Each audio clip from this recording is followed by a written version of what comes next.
Well, thank you again for watching the devotional thoughts for today.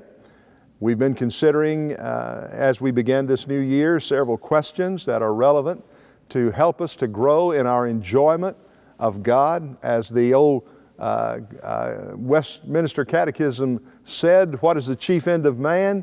And the answer was that he might glorify God and enjoy Him forever. And I hope you are enjoying your relationship to God. And one of the things that these questions are designed to do is to help us to ferret out those things in our life that keep us from enjoying our walk with Christ.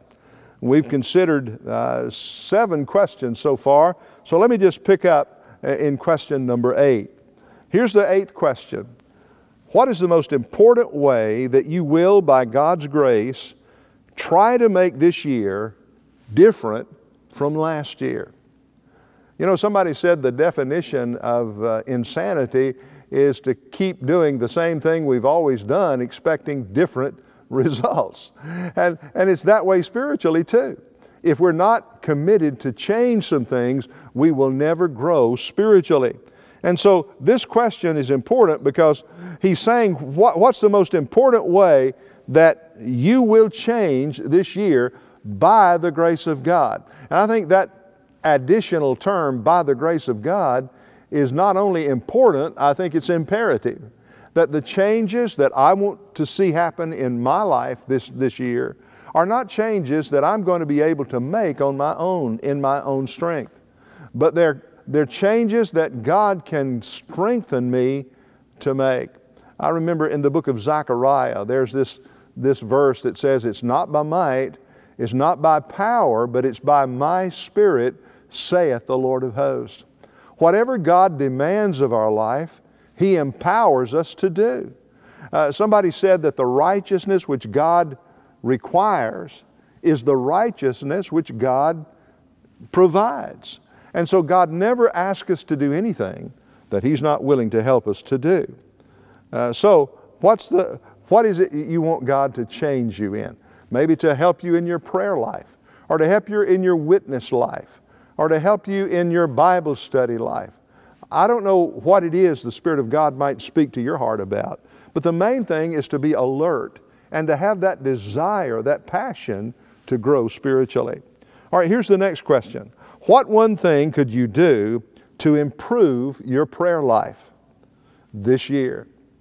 Boy, that's a great question. What one thing could you do? I would suggest this to you.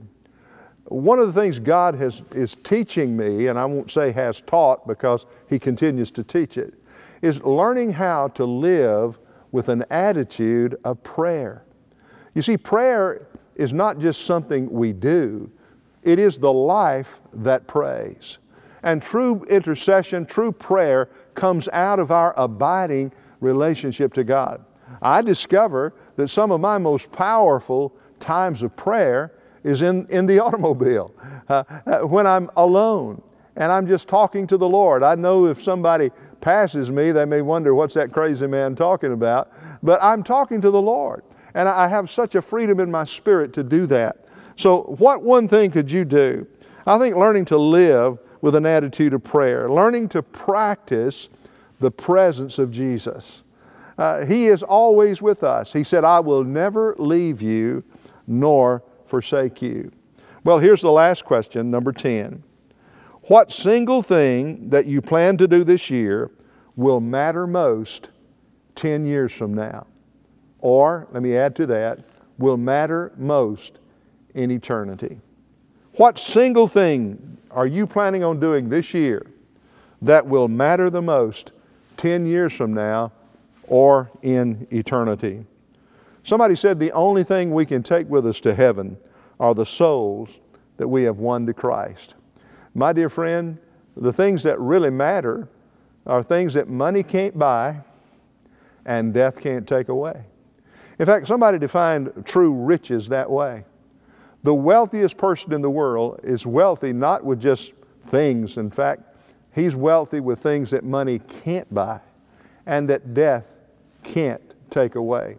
So let me ask you, in light of that definition of wealth, how wealthy are you? So let's evaluate our lives as we close out these devotional thoughts.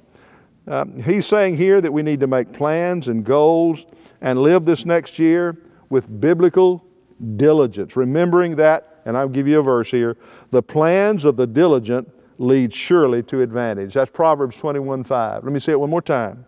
The plans of the diligent lead surely to advantage. But in all things, let us remember our dependence on our King, who said, apart from me, you can do nothing. God bless you.